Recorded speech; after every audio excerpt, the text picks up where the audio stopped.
A palavra tecnologia vem do grego tekné, que é arte ou ofício, e logia, o estudo de algo. Podemos dizer, então, que a tecnologia é o uso da arte, do conhecimento adquirido para aperfeiçoar ou facilitar o trabalho, a resolução de problemas e a execução de tarefas.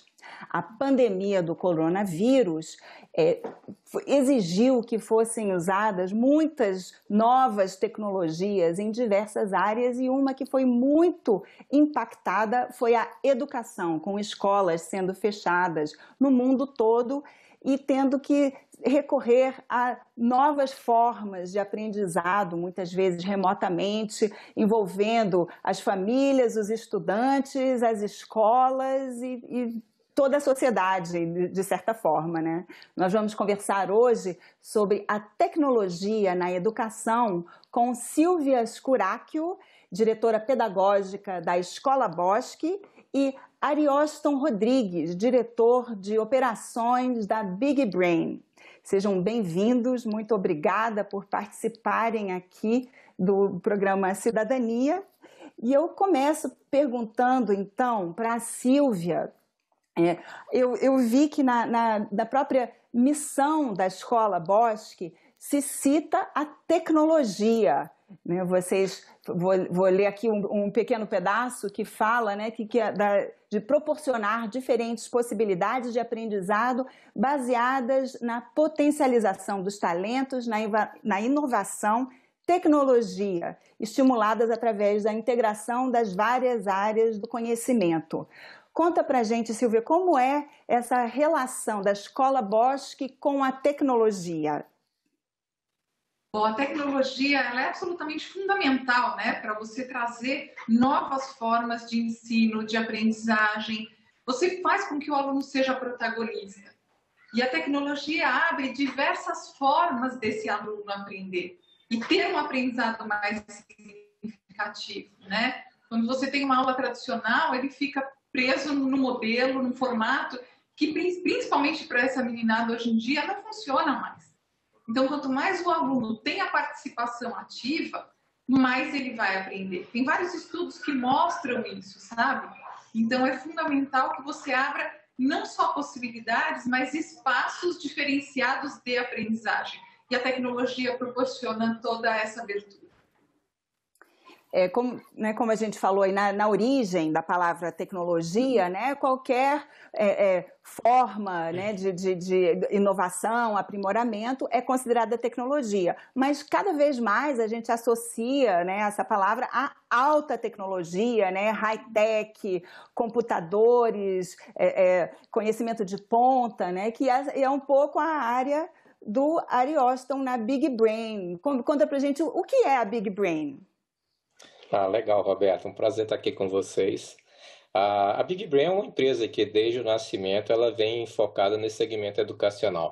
A gente costuma dizer que a gente se confunde um pouco se a gente é educação ou se a gente é tecnologia. Porque, na prática, o que a gente tem feito desde a fundação da empresa foi procurar mecanismos que facilitassem o processo de ensino-aprendizagem, através de soluções que pudessem aterrissar metodologias ativas, que pudessem fazer com que os professores e os alunos tivessem, de fato, acesso à informação, tivessem intuitividade, tivessem interatividade com os diversos mecanismos de geração de informação que o mundo tem.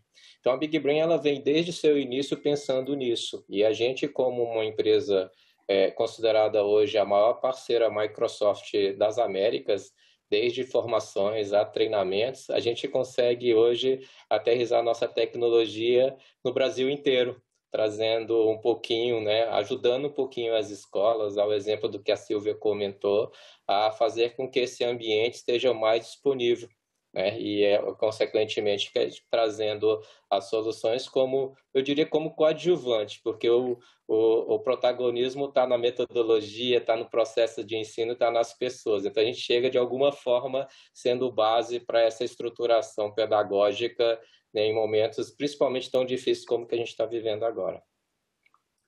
E como foi, Silvia?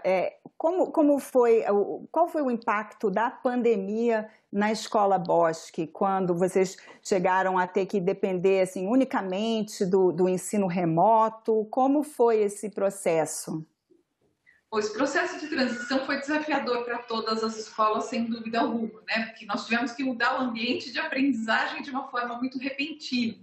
Mas, felizmente, a Escola Bosque, ela é considerada já há 3 anos, estamos indo para o 4º ano, como uma Microsoft Showcase School, ou seja, uma escola modelo na aplicação da tecnologia. E nós somos parceiros da Big Brain durante todos esses anos. Então, qual foi o aspecto que transformou toda essa experiência? Foi o preparo da equipe. Então, os professores já há vários anos, vêm recebendo treinamento, já fazem aplicação da tecnologia, eles já têm nós utilizamos o Teams, né, da Microsoft, então nós já tínhamos todos os times estruturados. Então, essa mudança, quando ela ocorreu, ela foi muito rápida para nós. Tanto para os alunos que já estavam familiarizados com o uso da tecnologia no dia a dia, como para os profissionais. Foi mais uma questão de ajuste para o formato online. Então, em poucos dias, acho que foram 4 dias, a escola já estava oferecendo essas aulas para as famílias, né? Porque, na verdade, as famílias participaram das aulas com os alunos e tivemos bastante sucesso, Fluiu muito bem. Os professores, eu acho que também se sentiram bastante amparados, mesmo durante o período do ensino remoto. Eles passaram por diversos treinamentos, como eu falei, foram ajustes diferentes, né, para o ensino online, e eles fazendo todos esses cursos com a Big Brain, tendo esse suporte. Na verdade, a coisa termina. Quando nós terminamos o ano, a coisa fluiu tão bem que nós conseguimos fazer um trabalho de alfabetização individualizado com os nossos alunos, que, vamos e venhamos, a alfabetização é algo muito complexo, né, para você fazer online.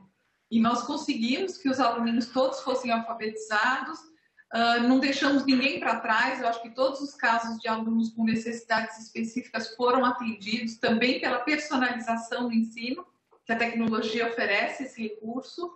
Então, sinceramente, nós concluímos o ano assim, bastante, todos os professores, né, a equipe toda, bastante cansada, mas muito satisfeita com os resultados. E os alunos também. Tanto que nós oferecemos curso de férias online, para você ter uma ideia de como a coisa fluiu bem. Durante as férias de julho, como nós não demos férias logo no início, eles tiveram oficinas de Minecraft, oficinas de Kirigami, atividades e oficinas como Aprenda Comigo, onde o aluno podia ensinar os colegas o que ele soubesse fazer, desde uma receita até um game diferente. Então, foi muito produtivo no final. Eu acho que os alunos também tiveram assim muita flexibilidade. Quando você fala de capacidades, né, de social skills que eles tiveram que desenvolver, eles apresentavam trabalhos para os amigos. Então, foi muito interessante em matéria de desenvolvimento de habilidades e competências socioemocionais também. Ari, como é essa formação dos professores que a Big Brain faz? Como que vocês fazem essa preparação? Legal, Roberta. A Silvia foi muito precisa em dizer que a questão de estar com professores preparados é o fundamento de tudo, né? A gente costuma dizer que são 3 pilares: tecnologia, metodologia e pessoas. Então, quando a gente pensa que essas pessoas precisam exatamente enxergar o papel delas, como que aquilo ali passa a ser uma contribuição e não mais um esforço, a formação é fundamental para isso. Então, quando a gente faz um trabalho na Big Brain, a Big Brain hoje ela tem uma área que é especificamente pedagógica. A gente tem toda a área de desenvolvimento, de tecnologia propriamente dita, e tem um time bastante competente na parte pedagógica. Mestres, pedagogos, professores de várias áreas de conhecimento, que são não um demérito a que sejam de TI, mas a gente quer ver professor de matemática, de física, de química, de várias áreas de conhecimento sendo capazes de ensinar professores a utilizar aquilo dentro do teu componente curricular.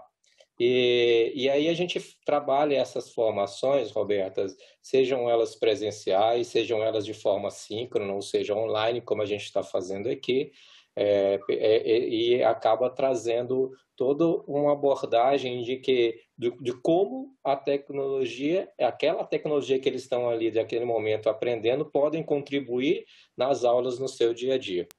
Então, a formação ela é um pilar extremamente importante, porque é o que traz segurança, traz muita certeza em relação à capacidade do professor em dominar aquilo que ele vai estar levando para a sala de aula, porque essa insegurança que o professor possa ter, obviamente, isso vai trazer para ele um certo afastamento do que seria a aula dele, né? Daquilo que está acostumado a fazer.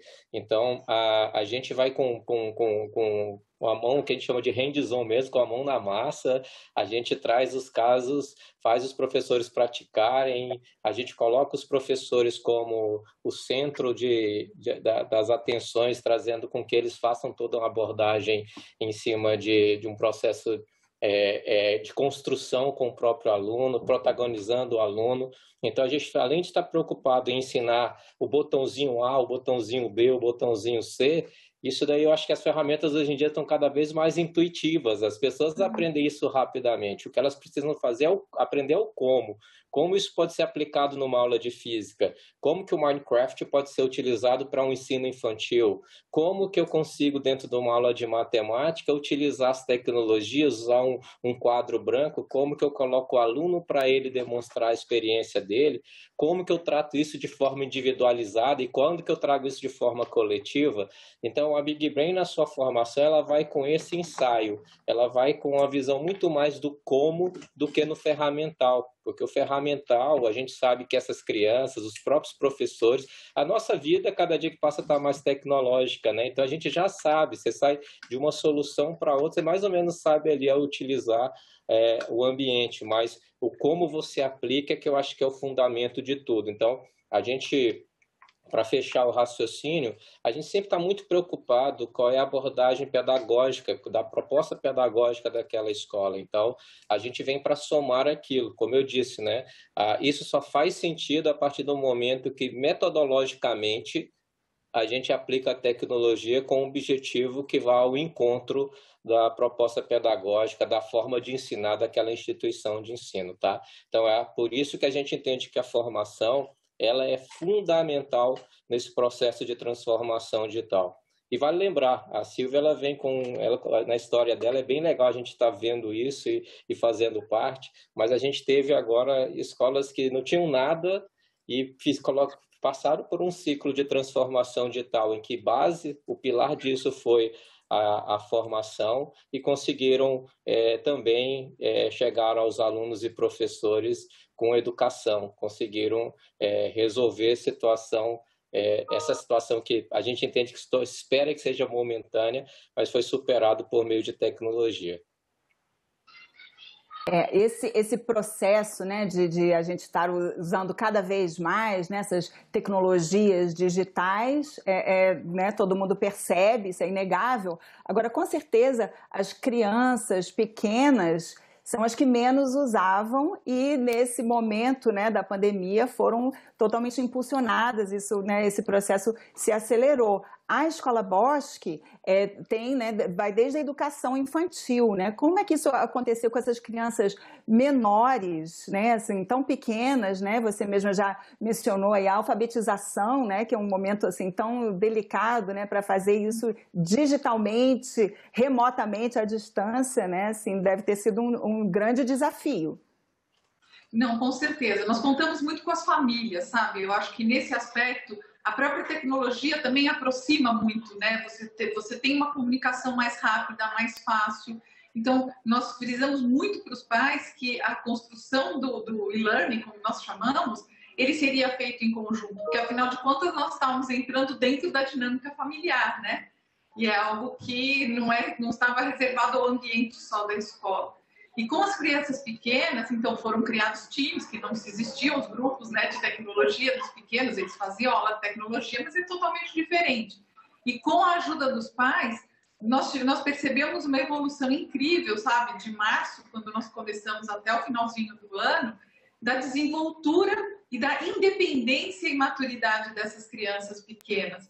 Então, quando nós, por exemplo, dávamos aula, eles tinham aulinhas de música, eles tinham aulinha com a professora. Essas aulas foram inclusive, ficando mais longas, porque as crianças foram aumentando o seu tempo de concentração com a tela, né? Porque isso também é uma coisa que a gente tem que tomar muito cuidado, principalmente na educação infantil. Mas o fato deles poderem interagir, ter contato com a professora, desenvolverem uma atividade em conjunto, poderem se expressar através, né, dessas aulas síncronas que eles tiveram, foi muito positivo. E os pais sentiram também que as crianças ficavam felizes, esperavam por essas aulas. E depois, quando você tinha, por exemplo, eles saíam de uma aula do regular com a professora, eles iam para uma aula de música ou para uma aula de educação física, ele tem que mudar o ambiente, né, dentro do Teams, ele vai para uma outra sala. Então, você via depois crianças de maternal saindo de uma sala e indo para outra, com maior autonomia. Foi, assim, muito gratificante de ver, sabe? Muito interessante.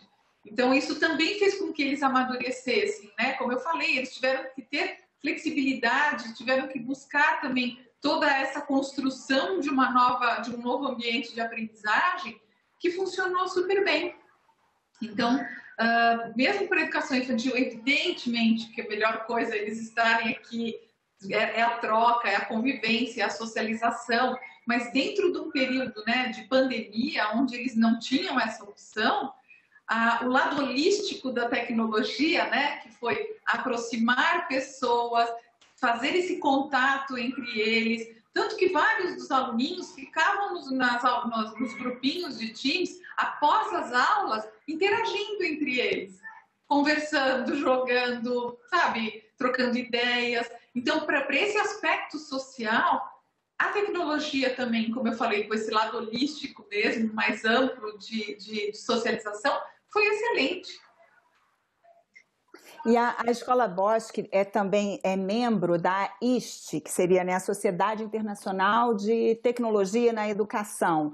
O que isso significa? Quais são os padrões da ISTE que vocês aplicam? Então, eles têm vários standards, exatamente esses padrões, como você mencionou. Eles têm os padrões para o professor, para os líderes, né, e para a própria escola, de uma forma geral. Na verdade, você tem recursos e referências para a correta utilização da tecnologia na educação. E principalmente para o professor, ao construir uma aula, ele ter uma intencionalidade. É o que o Ari comentou, né? Não é o uso da ferramenta em si. É como que você vai utilizar, o que você vai ter de recursos com aquela ferramenta e aonde você pode chegar com ela. Porque uma mesma ferramenta pode ser utilizada por crianças desde a educação infantil até a universidade ou profissionalmente, cada uma dentro de um formato e com recursos referentes a cada faixa etária. Então, é super importante que o professor tenha uma ideia do objetivo maior dele ao aplicar a tecnologia e ao aplicar cada ferramenta. Então, o ISTE, nesse aspecto, eles trazem essas referências e muitos recursos para as pessoas. Eles têm, inclusive, várias, não só cursos de profissionais, mas também várias conferências. Nós temos apresentado nas conferências deles nesses últimos anos, inclusive ano passado online nós apresentamos, e apresentamos também em seminários que eles fizeram online sobre a aplicação dos Objetivos do Desenvolvimento Sustentável, utilizando a tecnologia. Então, a gente trabalha muito a sustentabilidade com a tecnologia. Ari, e você mencionou o uso do Minecraft, né, que é um joguinho, mas que tem também muitos recursos, muita possibilidade de aprendizado. Como é que funciona como casar, né, esse lúdico, a diversão com o aprendizado? Como é que vocês fazem isso com esse jogo, que é muito utilizado, sempre uma referência, né, de um joguinho que pode ser usado para aprendizado? Legal essa pergunta, Alberto. Sabe por quê? porque normalmente a gente não cria aquele conceito, é um joguinho, como que eu uso isso para poder ensinar, né? Então, quando a gente fala assim, poxa, o Minecraft está aí sendo usado na educação, e o pessoal, mas como? Eu acho que ao invés de, talvez, vai de alguma forma até tirar o foco da aula, ou tirar o foco do meu filho, do meu aluno, ou seja, então, primeira coisa, a gente quebra esse paradigma, porque, na verdade, a Microsoft, quando lá atrás adquiriu o Minecraft, ela já desenvolveu uma solução que é a Minecraft for Education. Então, existe uma versão específica para a educação, em que você trabalha ali, você virtualiza um mundo. Ou seja, e esse mundo ele pode ser aplicado da forma que a criatividade permitir. Eu vou trazer aqui um exemplo que talvez torne ainda mais fácil essa minha fala. Imagine só, a gente está em uma escola em que muitas vezes há uma escassez de material para um laboratório de química e ainda assim seria muito interessante que o aluno pudesse conhecer um pouco mais sobre os reagentes, conhecer um pouco mais o que uma mistura possa proporcionar. Algumas delas são explosivas, algumas delas são tóxicas, algumas delas poderiam causar danos e até mesmo requisitar uma infraestrutura para a escola que dificultaria trazer isso para um ambiente. O Minecraft eu consigo trabalhar um laboratório, fazer misturas, trazer a sensação da explosão, se eu erro a dosagem, o dimensionamento, o que isso provoca. Então, o Minecraft, quando eu penso em dimensionamento, quando eu penso ele podendo se mostrar dentro dos demais alunos, mostrando caminhos. Então, percebe, eu consigo trazer metodologia ativa do próprio aluno ser o protagonista, ensinando como fazer para os demais alunos ali, num processo de construção. Então, isso tem facilitado, porque, como a Silvia bem colocou, é muito desafiador, sobretudo na educação infantil, no Fundamental 1, eu diria até que no Fundamental 2, você trazer a criança, trazer a família para um ambiente em que possa ser colaborativo, principalmente no processo online.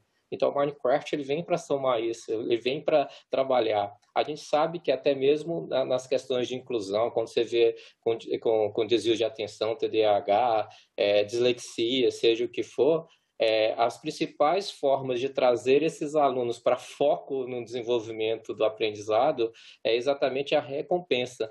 É trabalhar por recompensa, é trabalhar por gamificação. E daí, mais uma vez, eu falo, olha o Minecraft aí como uma solução, inclusive nessas ações inclusivas, tá? Então, é uma ferramenta e tanto que a gente, com um poder enorme à mão de professores, quando bem, mais uma vez voltando à formação, quando bem capacitados para utilizá-lo. Olha só que legal, né? A Escola Bosque já voltou ao ensino presencial. Mas e o que fica? Na verdade, a gente não se sabe bem, a pandemia continua, né? Já tem vacina, mas a população não está toda vacinada, podem ter novas cepas, ninguém sabe muito bem o que vem pela frente. Mas e o que fica? O que deu? Você acredita, Silvia, que essa tecnologia, bom, a Escola Bosque já usava, né? Mas assim, ela veio para ficar, não é? Sem dúvida, eu acho que o aspecto positivo da pandemia foi principalmente mostrar para aqueles educadores e escolas que ainda não utilizavam a tecnologia que ela é algo fundamental. E quem começa a trabalhar com essa abordagem percebe, sabe, um maior engajamento dos alunos, percebe os professores também mais motivados. Uma palavra que foi muito utilizada pela nossa equipe foi eu me sinto empoderado, sabe? Eles se sentiram muito bem também. Então, você tem que trabalhar essa questão. Quando o Ari comenta da recompensa, acho que a recompensa o professor também tem que sentir para cada vez se motivar mais. O ensino online, ele principalmente agora é fácil por conta, né, como você falou, das novas cepas, de eventuais paralisações, de eventuais casos que quer seja do próprio professor ou dos alunos. Então, é fundamental que a gente ainda mantenha essa estrutura online. A gente conseguiu fazer estruturações de fazer o distanciamento social, porque eu tenho salas grandes com número reduzido de alunos, então nós conseguimos administrar de uma forma bastante segura, sabe, dividindo classes e tudo, para poder absorver o maior número possível de alunos, criando novas turmas, então está tudo bem equacionado.